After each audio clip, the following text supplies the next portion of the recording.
Jana Vallabha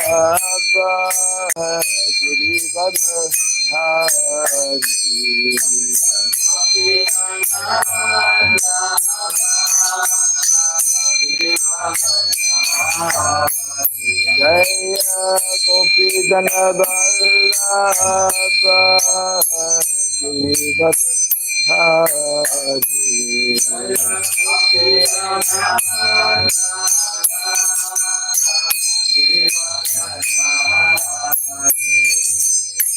Yashodanandana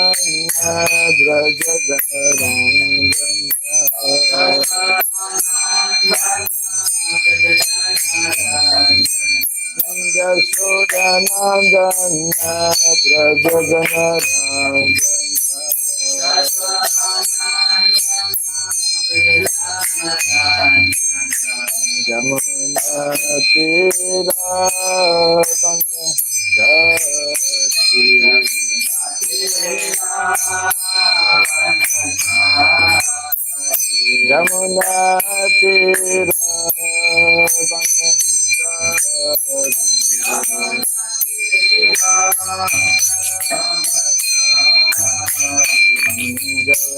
Radha Madhava Kunda Bihari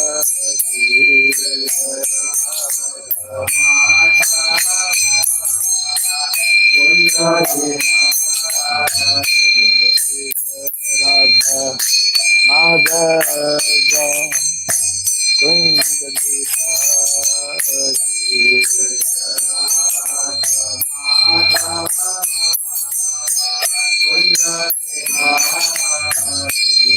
Jaya Gopi Jana Vallabha Girivardhari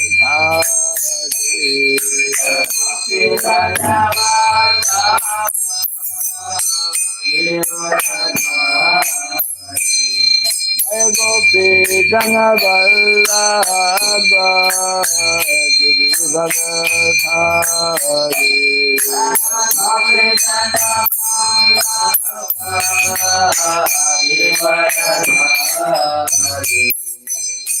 Yashodanandana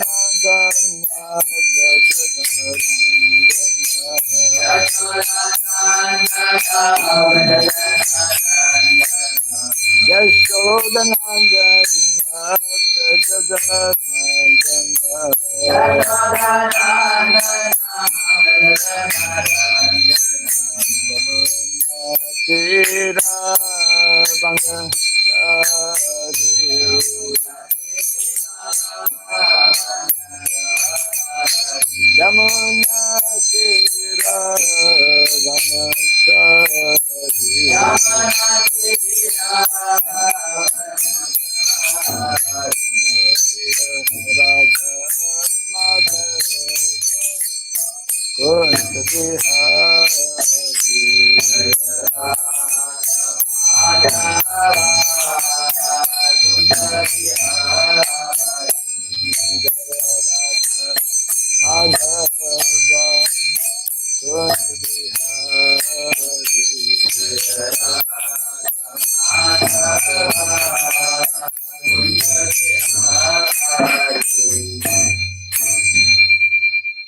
Hare Krishna, Hare Krishna, Krishna Krishna, Hare Hare, Hare Rama, Hare Rama, Rama Rama, Hare Hare.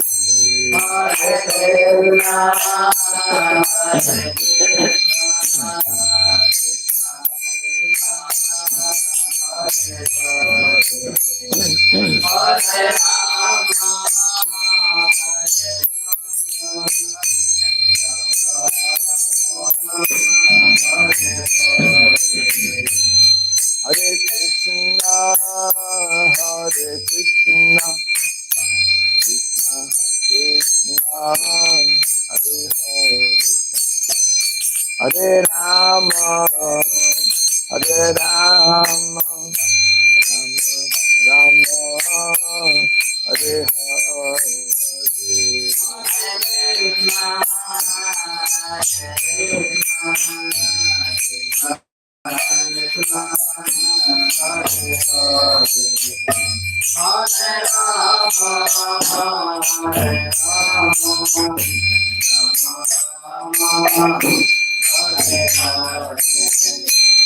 Hare Krishna, Hare Krishna, Krishna Krishna, Hare Hare, Hare Rama, Hare Rama, Rama Rama, Hare Hare Rama,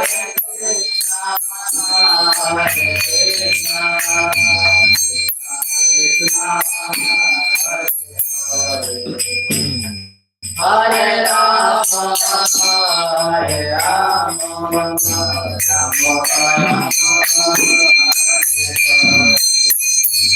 Hare Krishna, Hare Krishna, Krishna Krishna, Hare Hare, Hare Rama, Hare Rama, Rama Rama, Hare Hare.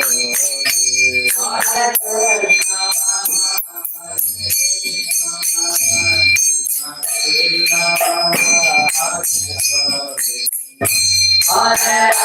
Rama,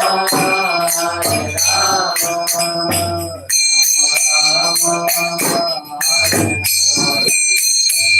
Hare Krishna, Hare Krishna, Krishna Krishna,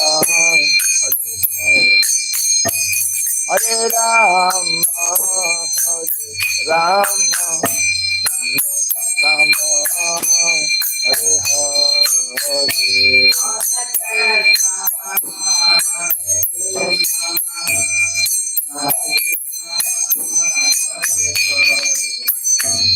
Hare Rama, Hare Rama,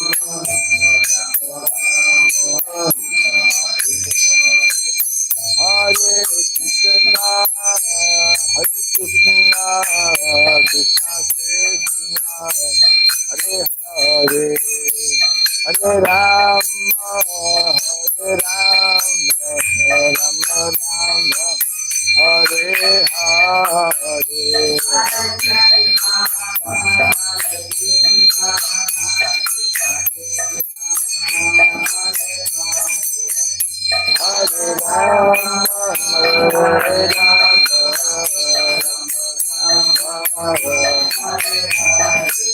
Hare Krishna, Hare Krishna, Krishna Krishna, Hare Hare, Hare Rama, Hare Rama, Rama Rama, Hare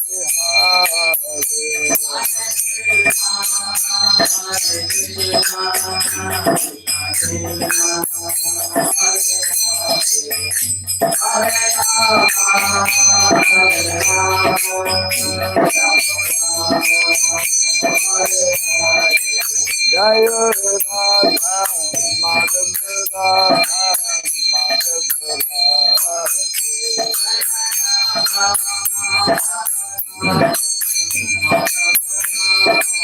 Jaya Radha Madhava Radha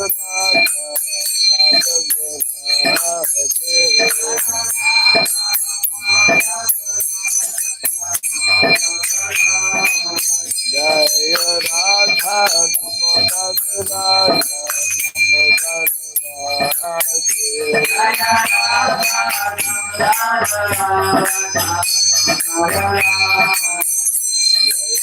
Prabhupada, Jaya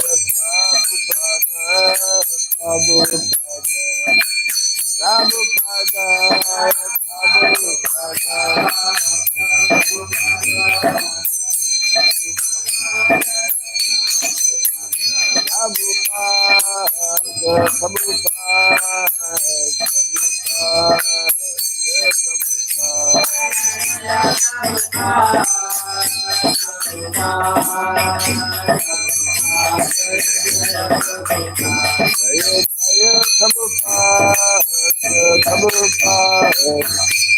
Prabhupada,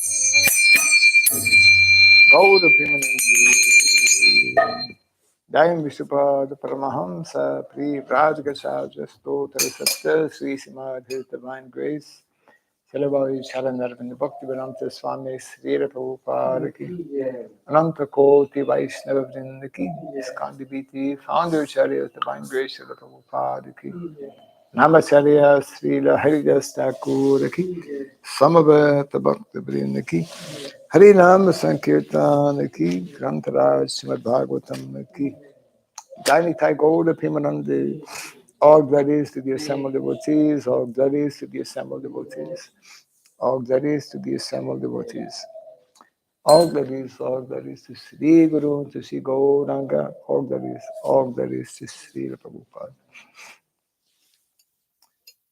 Om Agyanatimirandasya Gyananjana Shalakaya Taksuramritam Jena Tasmai Sri Gurave Namaha Sri Chaitanya Manobhistam Stapitam Jena Bhutale Swayam Rupa Kadamahyam Dadati Swapadantikam Vandeham Sri Guru Sri Juta Padakamalam Sri Gurun Vaisnavam Sya Sri Rupam Sagrajatam Sahagana Ragunatam Vitam Tvam Sajivam Sadvaitam Savadutam Parijana Sahitam Krishna Chaitanya Devam Sri Radha Krishna Padam Sahagana Lalita Sri Visakandritam Scha Hey Krishna Karuna Sindhu Dinabandhu Jagatpate Gopisha Gopika Kanta Radha Kanta Namostute Tapta Kancana Gaurangi Radhe Vrindavaneshwari Rishabhanu Suti Devi Pranamami Hari Priye Vansakalpa Tubhyasya Kripa Sindhubhya Evasya Patitanam Pavanebhyo Vaishnavebhyo Namo Namaha Narayanam Namaskritya Ram Chaiva Narottamam Devim Saraswatim Vyasam Tato Jayamudiraye. Before reciting the Srimad Bhagavatam, which is our very means of conquest, let us first offer respectful obeisances unto Narayana, Supreme Personality of Godhead, unto Nara Narayan Rishi, the supremmost human being, unto Mother Saraswati, the goddess of learning, and unto Srila Vyasadeva, the author. Nasta Prayesha Badreshu Nityam Bhagavata Sevaya Bhagavati Uttama Shloke Bhaktir Bhavati Naistiki. By regularly hearing the Srimad Bhagavatam and by rendering a service unto the pure devotee of the Lord who is praised with transcendental songs,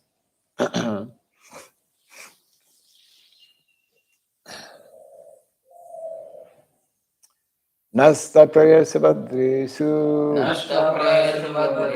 Nityam Bhagavata Sevaya Bhagavati Uttama Shloke Bhaktir Bhavati Naistiki. The Srimad Bhagavatam is known as the Grantaraj, the king, transcendental knowledge. It is the literal incarnation of God. It is compiled by the incarnation of God, the Srila Vyasadeva. It is meant for the ultimate good of all people. It is all successful, all blissful, and all perfect. Sri Krishna Chaitanya, Prabhu Nityananda, Sri Advaita Gadadhara, Sri Vasadi Gaura Bhakta Vrinda. Srivasavi Gaura Bhakta Vrinda. Hare Krishna, Hare Krishna, Hare Krishna, Hare Krishna, Krishna Krishna, Hare Hare, Krishna Krishna, Hare Hare, Hare Rama, Hare Rama, Hare Rama, Hare Rama, Rama Rama, Hare Hare, Rama Rama, Hare Hare. Om Namo Bhagavate Vasudevaya. Om Namo Bhagavate Vasudevaya. Om Namo Bhagavate Vasudevaya. Om Namo Bhagavate Vasudevaya. Om Namo Bhagavate Vasudevaya. Om Namo Bhagavate Vasudevaya. Om Surabhyaya Namaha. Om Surabhyaya Namaha. Om Surabhyaya Namaha. Om Surabhyaya Namaha. Om Surabhyaya Namaha. Om Surabhyaya Namaha.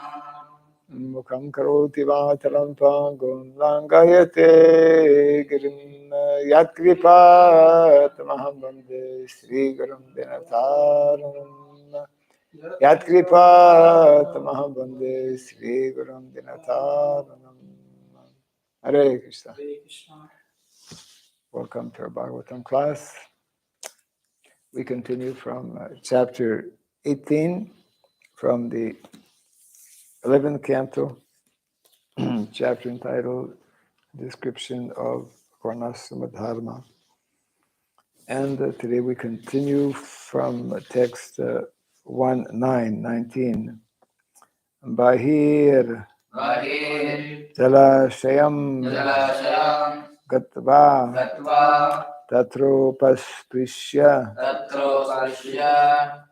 Vag Yataha Vibhajya Pavitam Shesham Punjita Shesham Aritam Bahir Jalashayam Gatva Tatropasprishya Vag Yataha Vibhajya Pavitam Shesham Punjita Shesham Aritam Bahir Jalashayam Gatva Tatropasprishya Vag Yataha Vibhajya Pavitam Shesham Punjita Shesham Aritam Bahir Jalashayam Gatva Tatropasprishya Vag Yataha Vibhajya Pavitam Shesham Punjita Shesham Aritam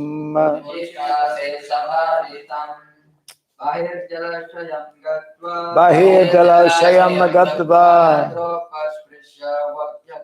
Tatropasprishya Vag Yataha Vibhajya Pavitam Shesham Bhujita Shesham Aritam Bahir Jalashayam Gatva Tatropasprishya Vag Yataha Vibhajya Pavitam Shesham Bhunjita Sheshamahritam Bahihi. Outside of urban areas, in a secluded place, Jala of water, Ashayam to a reservoir, Gatva going, Tatra there, Upasprishya being purified by contact with water, Vakyataha without speaking, Vibhajya duly distributing, Pavitam purified, Shesham, Shesham, remnants. remnants. Bunjita, Bunjita, one should eat. one should eat. Ashesham, Ashesham, completely. completely. Aritam, Aritam, gathered by begging. gathered by begging. Translation and purport by disciples of His Divine Grace, A.C. Bhaktivedanta Swami Srila Prabhupada Ki. Taking the food gathered through begging, one should leave the populated areas and go to a reservoir of water in a secluded place. There, having taken a bath and washed one's hands thoroughly, one should distribute portions of the food to others who may request it. One should do this without speaking. Then, having thoroughly cleansed the remnants, one should eat everything on one's plate, leaving nothing for future consumption. I think we read this. Maybe I might, Similar one was there. Similar, so kindly repeat after me. Taking the food Taking the food gathered through begging, gathered through begging. one should leave the populated areas One should leave the populated areas and go to a reservoir of water and go to a reservoir of water in a secluded place. in a secluded place. There, There, having taken a bath having taken a bath and washed one's hands thoroughly, and washed one's hands thoroughly, one should distribute one should distribute portions of the food portions of the food to others who may request it. to others who may request it. One should do this One should do this without speaking. without speaking. Then, Then, having thoroughly cleansed having thoroughly cleansed the remnants, the remnants, one should eat everything one should eat everything on one's plate, on one's plate, leaving nothing leaving nothing for future consumption. for future consumption. Purport. Srila Bhaktisiddhanta Saraswati Thakur explains that a saintly person should not argue or quarrel with materialistic persons who may request or demand part of his food. The word vibhaja indicates that one should give something to such persons to avoid disturbance.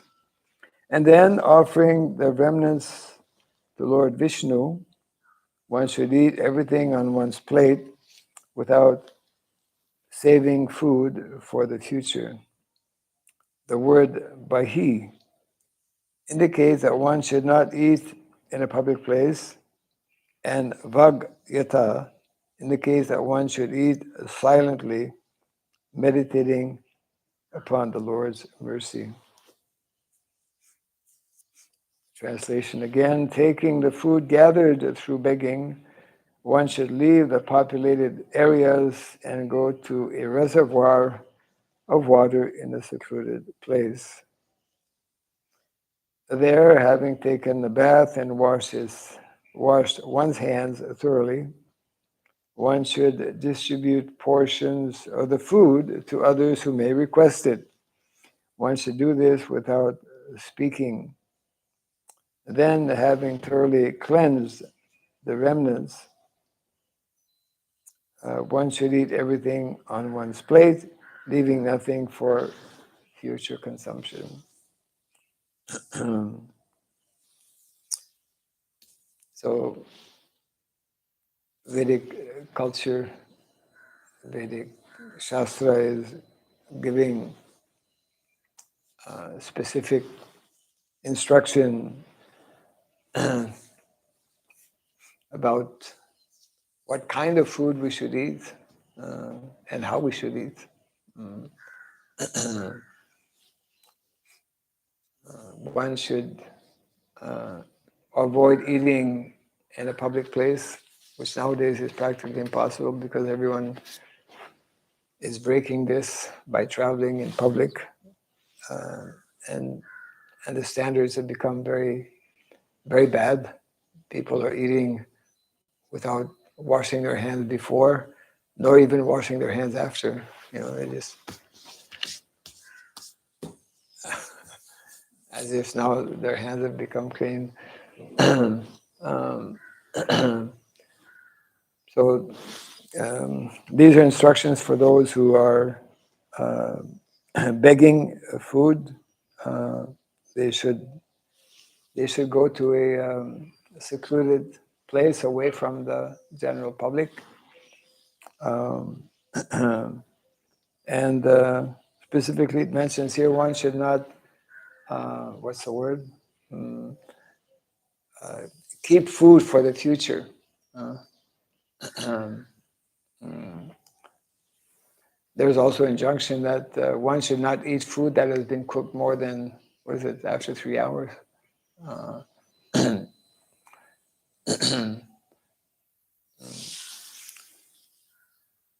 and also it mentions about Vagyata, means one should eat silently.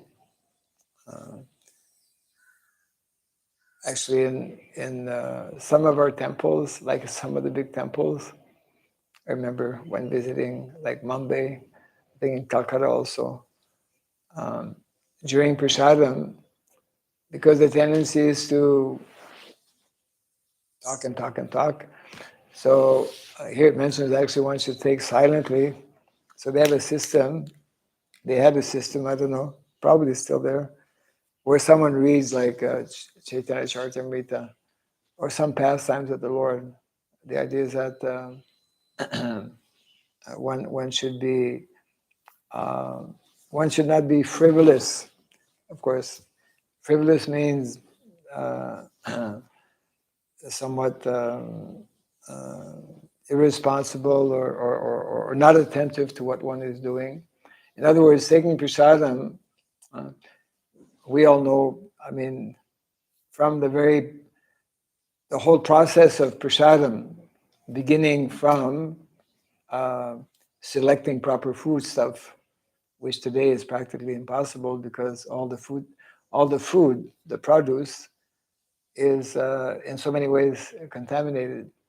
But the whole process of food, uh, we could say, practically speaking, from the very moment a seed is put in the soil, is meant to be cared for properly.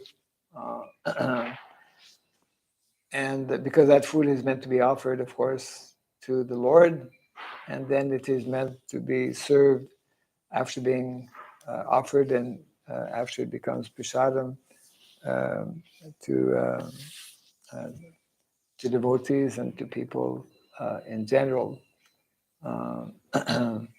So there's, in other words, there's a way of doing things properly, and those details are given here, as we can see in the Shastra.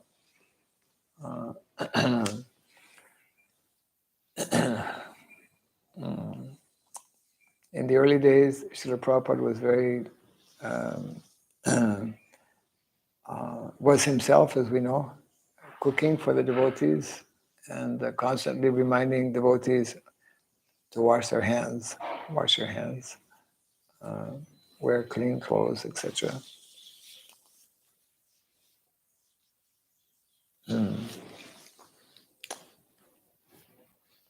I know some sannyasis, when they take prasadam, it's a very nice habit.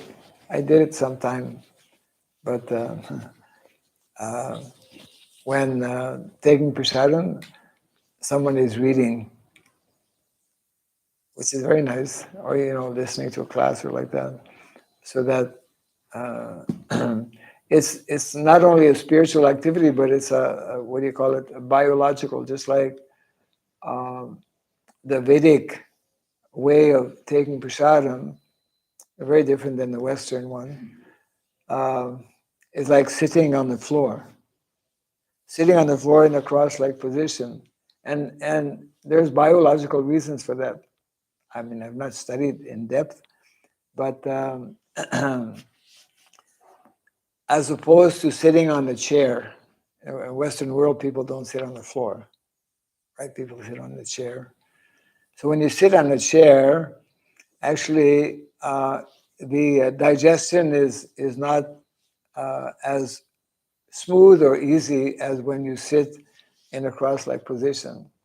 Because when we sit in a cross-like position,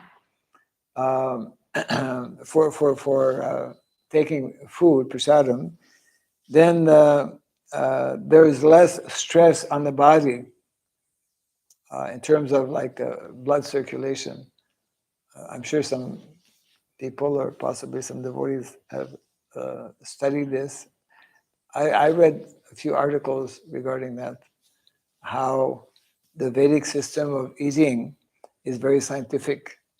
The Vedic system of preparing food, selecting proper food, mixing or preparing food that will be more healthy for the body, etc. How to serve food, like in the West, they have a very bad habit. They just serve themselves, right? People are eating and they'll go and take with their contaminated hands with this. The whole thing is contaminated, right? In the Vedic culture, or even in the West, the mother used to serve. Nowadays, even mothers don't serve. Everyone sits down and like that. And we see that even amongst devotees sometimes, which is a very bad habit, because no one is properly understanding. When one takes food, the atmosphere should be very peaceful, quiet. So that's why here it mentions about being silent when taking food. So there's a whole we could say psychology in terms of connected with food, and so some of these principles are being outlined here.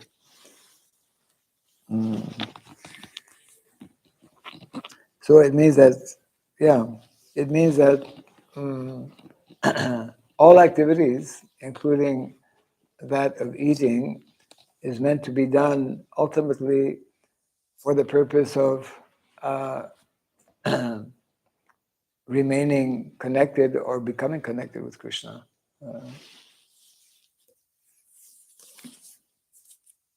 Okay, we'll continue here. Text 19, text 20 rather.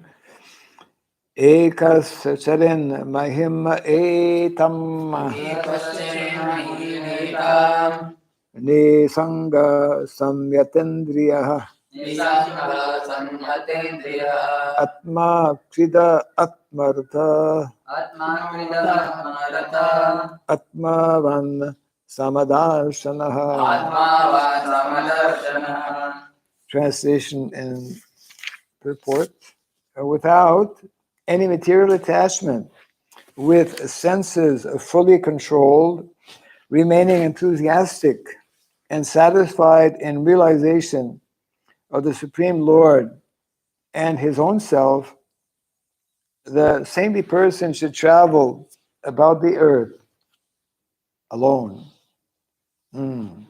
Having equal vision everywhere, he should be steady on the spiritual platform. Not easy to do this. Actually, not possible if one is not on that type of, if one is not actually fully dependent on the Lord, he will be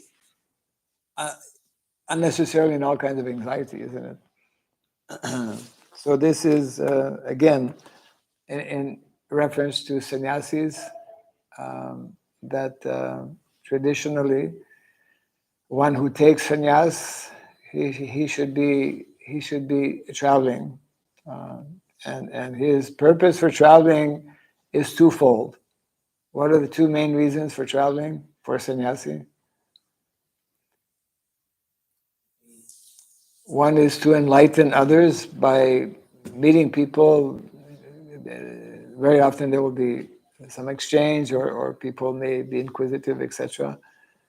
And secondly, it is for the benefit of the individual himself to learn how, because one will meet all kinds of situations. None of us are having that habit. Most people don't experience traveling alone.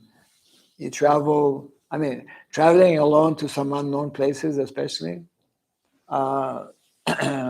people don't do that. You plan your travel. You travel with somebody else, or you have somebody waiting for you, receiving you. All of these things. So let's see here in the purport. One who remains attached to material sense gratification cannot be steady in the process of chanting Hare Krishna. Yes. Being shackled by illusory desires, he is not able to fully control the senses. Actually, one should not take shelter of devotional service to Lord Krishna. Actually, one should take shelter of devotional service to Lord Krishna 24 hours a day, for by such service one remains within the scope of spiritual reality. By chanting and hearing the holy names of the Lord, along with the Lord's glories and pastimes, one naturally drifts away from the field of material sense gratification. Good association with Lord Krishna and his devotees automatically vanquishes useless material association. Yes, that is one of the foremost reasons why sadhu sangha, association of devotees, guards us or protects us against non-devotee association, because non-devotee association leads us away naturally from spiritual life, isn't it? So therefore, this is nicely being explained here. By chanting and hearing the holy names of the Lord, along with the Lord's glories and pastimes, one naturally drifts away, from the field of material sense gratification. Good association with Lord Krishna and his devotees automatically vanquishes useless material association, and one is able to carry out the Vedic injunctions meant to lift the conditioned soul out of the material field and onto the liberated platform of Krishna consciousness. In this regard, Srila Rupa Goswami states in his Upadeshamrita, text 4, Dadati pratigrinati Bhohyam makyati prichyati Bhungte bhujayate chayeva Sadvidhamma priti lakshanam. Translation: offering gifts in charity, accepting charitable gifts, revealing one's mind in confidence, inquiring confidentially, accepting prasad, and offering prasad are the 6 symptoms of love shared by one devotee to another. So prasadam comes up here also, twice. Accepting prasadam and offering prasadam, Our devotees who went to Jagannath Puri,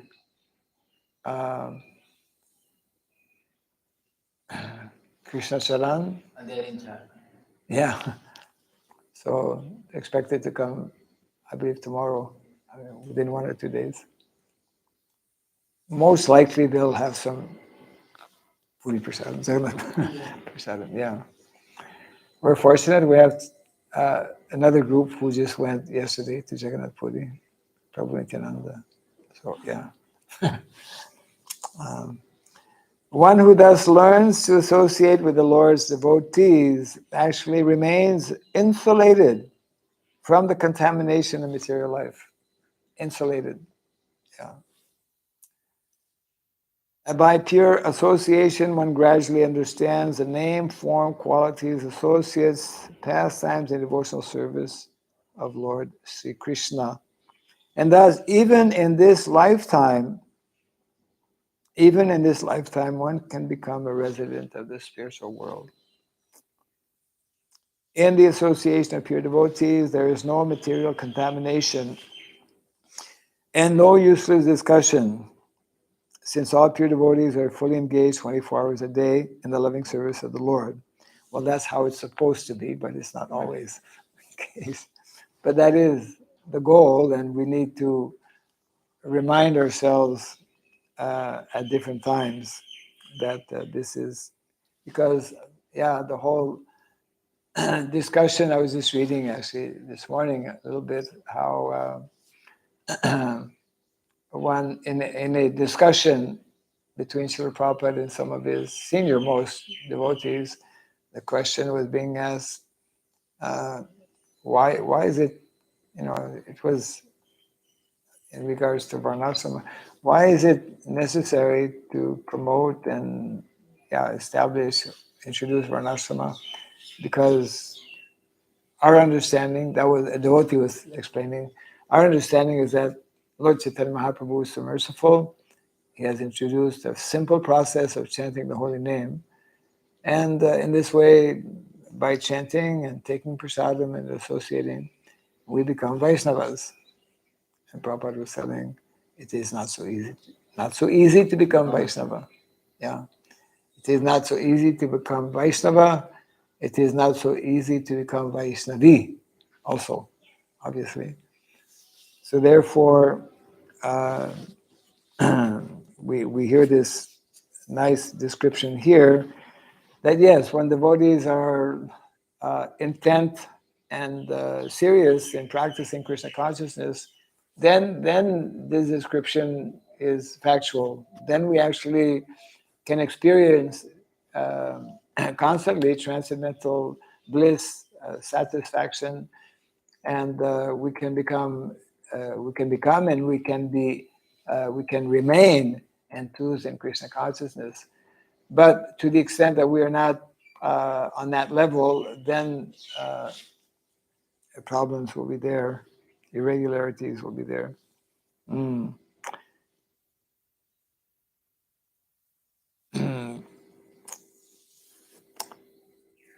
So, in the association of pure devotees, there is no material contamination. Yeah. And no useless discussion, since all pure devotees are fully engaged 24 hours a day in the living service of the Lord.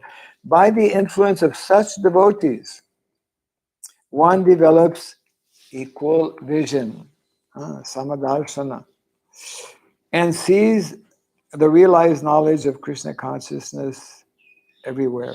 As one begins to understand his eternal relationship with Lord Krishna, he becomes Atmavan, situated in his constitutional position. An advanced Vaishnava constantly enjoying the mellows of loving devotional service and carrying out the mission of the Lord on the earth is Atmakrida, one who enjoys life within the internal potency of the Supreme Lord. The advanced devotee remains constantly attracted to the Supreme Lord and his devotees, and is therefore Atmarata, or also there are many expressions. Atmaram, Atmaram, fully satisfied by constant engagement in devotional service. And the opposite is there. Actually, we know from past experience, we know by observation also, people who are not having this kind of understanding, they're constantly in Yeah, they're constantly in what is it? In clash or antagonistic to one another. One cannot possibly develop the exalted qualities mentioned here without becoming an unalloyed devotee of Lord Krishna. And of course, that begins, one cannot become an unalloyed devotee of Lord Krishna without initially, at least, becoming situated on the platform of goodness. Goodness. Before attaining pure goodness, one has to attain the level of goodness. Mm. One who is envious of the Lord and his devotees becomes attracted to bad association. And that's what Krishna is nicely explaining to Arjuna in the very first verse. You can read it. The very first verse of the Bhagavad Gita, chapter 9. Chapter 9, Krishna is explaining to Arjuna that because you're not envious of me, I am explaining this science or this knowledge. 9:1. Idam tute guyatamam pravakshami anasuyave. You can read that loudly. Shri Bhagavanuvacha idam tu te guhyatamam pravakshamyanasuyave jnanam vijnana sahitam yajnatva mokshase shubha. Translation, loudly. The Supreme Lord said, My dear Arjuna, because you are never envious of me, I shall impart to you this most secret wisdom, knowing which you shall be relieved of the miseries of material existence. Yes. So this point is being made here, that as soon as we become envious of either Krishna or other living entities, then we fall within the material existence or material pool of living. So one who is envious of the Lord and his devotees becomes attached to bad association, gradually loses control of the senses and falls down into the network of impious life, the World Wide Web. Material life is like a web. That is, once an insect gets caught in a web, it's finished. And after struggling, it becomes weak, and then the spider comes in. Yeah. The innumerable varieties of non-devotees are like branches sprouting from the single tree of enviousness of the Supreme Lord Krishna, and their association should be given up by all means. Yeah. Without unalloyed devotional service to the Lord, one loses touch with the desire and mission of the personality of Godhead. So Prabhupada would actually remind us that one of the important ways for us to maintain proper consciousness is to be actively involved, to be actively absorbed in the mission. One should know that the Lord has a mission, and one should know what is that mission, and one should know, well, how I can be an instrument, how I can be instrumental in the Lord's mission. And Prabhupada would explain, it's not that everyone has to go for a danda and start traveling all over the world. One can remain wherever one is and still be part of the Lord's mission, which is basically to strive for individual advancement in Krishna consciousness and do whatever, according to our respective situation, wherever Krishna has placed us, whatever abilities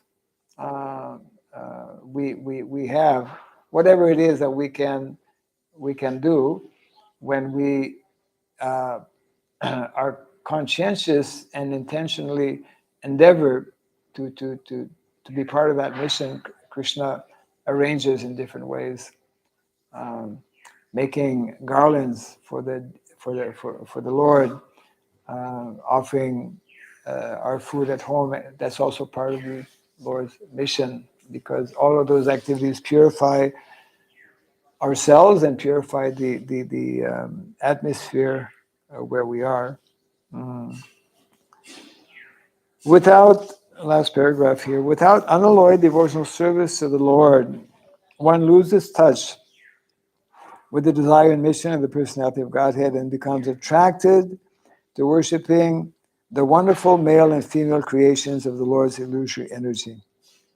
Yeah, the Lord's creation is very attractive. I mean, it's so attractive that 99.9% of the population in the world are caught up in the attraction of the material nature. And, you have things like,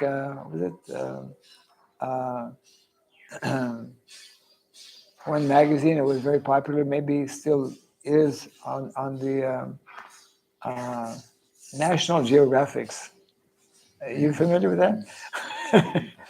Very popular National Geographics, I remember, before becoming a devotee. They do like really intense and very detailed reports on different aspects of nature. Yeah. I mean, nature is very attractive, like the sunrise. People pay a lot of money to go in different places where like this unique place where the sun rises is very beautiful. People are attracted.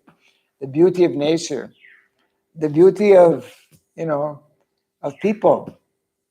People are attracted all the time to one another, forgetting or not even knowing that actually this is all, reflection of the original beauty of Krishna, the original attraction. The tendency to be attracted is the natural tendency that is there on the spiritual level. But when that spiritual consciousness is not awakened, we are forced. Actually, we're forced by the laws of nature. That's explained nicely by Lord Krishna in the Bhagavad Gita. All of our activities on the bodily platform, the material platform, for those who are not at all Krishna conscious, is like unknowingly to most people, they're just being forced to be engaged in all kinds of activities. So therefore, without Krishna consciousness, one is bound and forced to be engaged in all kinds of ultimately sinful activities, because they're all disconnected with Krishna.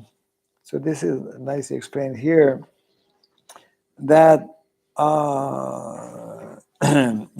one becomes attracted to worshiping the wonderful male and female creations of the world's illusory energy, demigods, demigoddesses, celebrities, politicians, prostitutes, etc.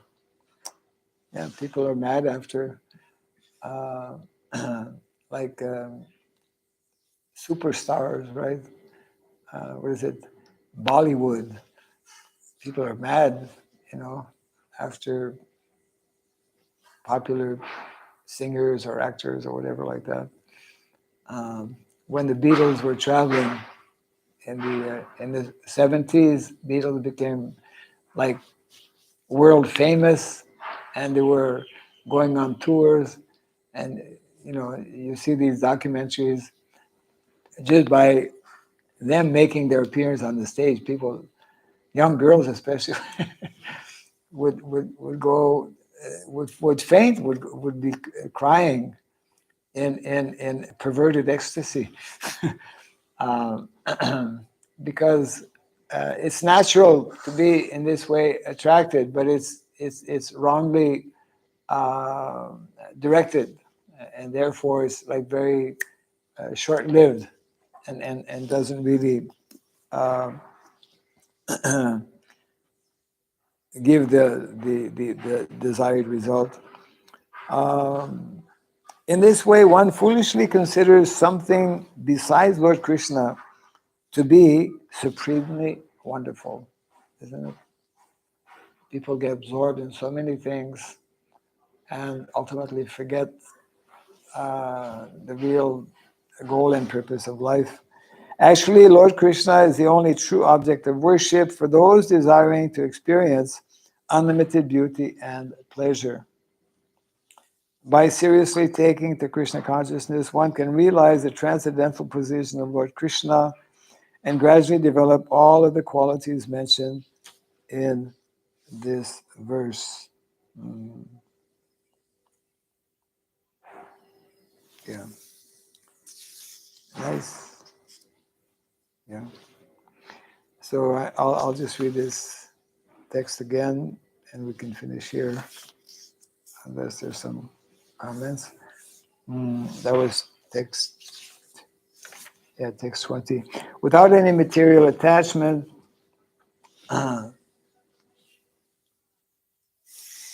with senses fully controlled, remaining enthusiastic and satisfied in realization of the Supreme Lord and his own self, the saintly person should travel about the earth alone. Having equal vision everywhere, he should be steady on the spiritual platform. So this is a very nice description, but it's not a description only for sannyasis. Every one of us, actually, we are meant to develop this type of vision. We are meant to develop this type of understanding. We are meant to be satisfied regardless of so many things that happen in the world around us or in the world far away from us. And this is also mentioned here.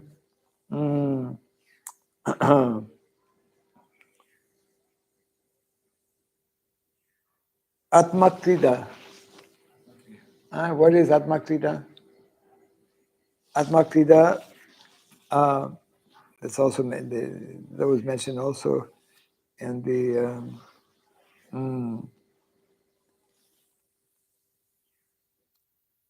in the word for word. Atmakrida is translated as enthusiastic by realization of the supersoul, and in the purport, one who enjoys life within the internal potency of the Supreme Lord. This is also very nicely described in the 14th chapter when Arjuna, after hearing Krishna describing about the three modes of material nature, then at the very end, Arjuna is asking, because Krishna is telling that one who actually rises above these modes of material nature, he becomes very peaceful. He attains my nature. You see, so Arjuna is he's been listening completely. It's only at the end of this chapter in verse 21 that Krishna speaks for the first time, and he asks Krishna. This is text 21. Arjuna uvacha kayalingai srin gunan etan atito bhavati prabho kimachara katam achaitam trin gunan ativartate. Translation: Arjuna inquired, "Oh, my dear Lord, by what symptoms is one known who is transcendental to those modes? What is his behavior? And how does he transcend the modes of nature?" Then Krishna in 4 verses, I won't read the Sanskrit, but I'll read the translation, because I'll lose some of you maybe. So Krishna explains, the Blessed Lord said, he who does not hate illumination, attachment and delusion when they are present, nor longs for them when they disappear. It's a deep statement, actually. Who is seated like one unconcerned being situated beyond these material reactions of the modes of nature, who remains firm, knowing that the modes alone are active. Just like very often, our mind will be disturbed, and we may not even know why. If somebody comes up to us and insults us, we may have reason to be disturbed. But sometimes we'll get up in the morning or anytime during the day, somehow our mind becomes disturbed. So, I mean, normally the mind, that's a symptom that the modes are still working. It's still being affected by the modes of nature. So here, Lord Krishna is telling, one who remains firm, knowing that the modes alone are active. So that's why we have to use, as Krishna explains earlier also in the second or third chapter, that with the higher self of the intelligence is higher than the mind. And when we know the philosophy nicely, then we will know that it's only the mind. Forget about the mind. Don't become disturbed by the mind. Knowing that the modes alone are active, who regards alike pleasure and pain. That's not so easy to do. Who regards alike pleasure and pain. Who looks on a clod, a stone, and a piece of gold with an equal eye. That's also not so easy. Who is wise and holds praise and blame to be the same. That's also not so easy. Who is unchanged in honor and dishonor. That's most difficult. We like to be praised. And the opposite is there. We become disturbed when somebody insults. Who treats friend and foe alike. It's probably not good for Kshatriyas. Who has abandoned all fruitive that's good for Kshatriyas who have taken Vanaprastha. Not otherwise. Who has abandoned all fruitive undertaking. Such a man is said to have transcended the modes of nature. And of course, the famous verse follows right that. Mam sayo vyabhisarena bhakti yogena sevate sagunan samatityaitana brahma bhuyaya kalpate. One who engages in full devotional service, not partial, who does not fall down in any circumstance, therefore who is having strong sadhana, at once transcends the modes of material nature and thus comes to the level of Brahman. Brahmabhuta, prasanatma na sochati na kanchati, samasarveshu bhuteshu mad bhaktim labate param. Okay. Any objections? Any thoughts?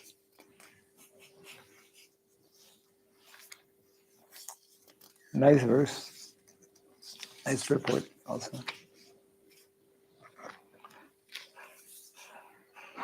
Krishna expects a lot of 100% surrender. Krishna Expects 100% surrender. expects. Yeah. Yeah. Prabhu and Nityanand Prabhu are Lenient. yeah. No. Krishna expects 100% surrender. Nityananda Prabhu and Lord Chaitanya may be lenient, but we cannot get their full mercy without also 100% surrender. Isn't it? They are very merciful, but at the same time, like we see in the example of Jagai and Madai, Lord Chaitanya, who is all merciful, was ready to punish, was ready to kill him.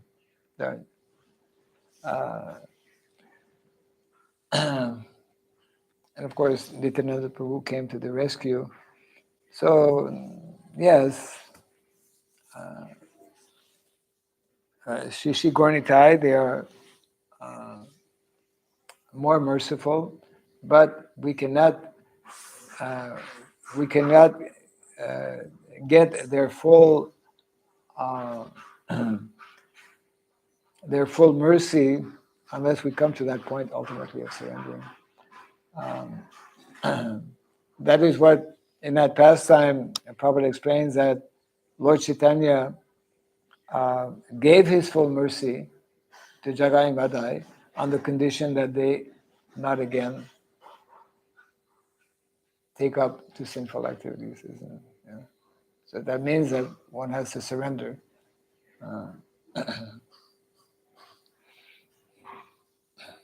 Not that, oh, the Lord is so merciful. That's, it's like committing sinful activities on the strength of chanting the holy name. Oh, the Lord is so merciful. I'll just continue my nonsense because the Lord is so merciful.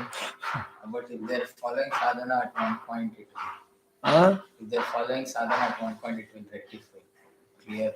Yes, if one is following sadhana, if one is serious about following sadhana, then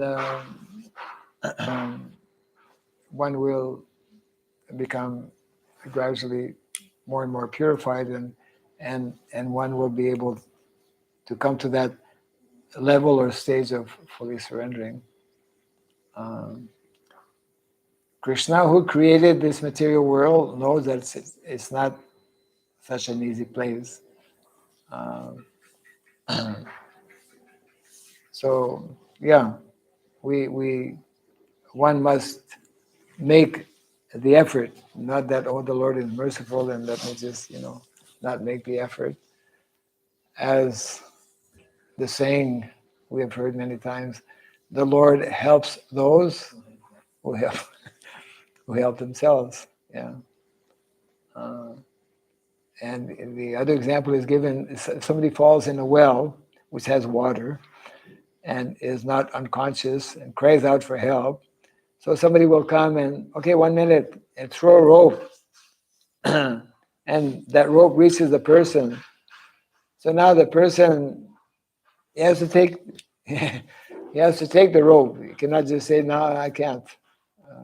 He has to take to the process of sadhana, and then by that serious application of the process of sadhana, then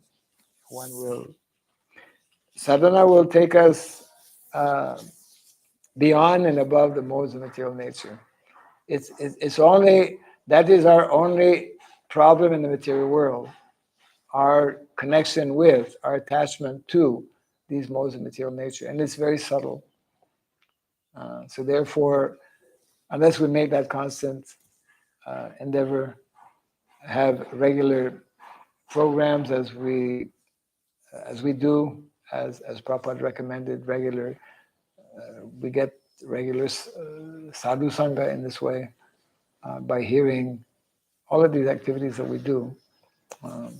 If we do them, the more we perform those activities with quality, not mechanically, which is also very difficult, then the more we can expect the desired results. Okay. Jai Grantarasma Bhagavatam ki, Jai Shri Prabhupada ki, Gaura Pimanandi. Means our situation is not hopeless, fortunately. We are not hopeless cases. Oh. Unless we think that way, we will not become serious. Huh? But unless we think that way, we will not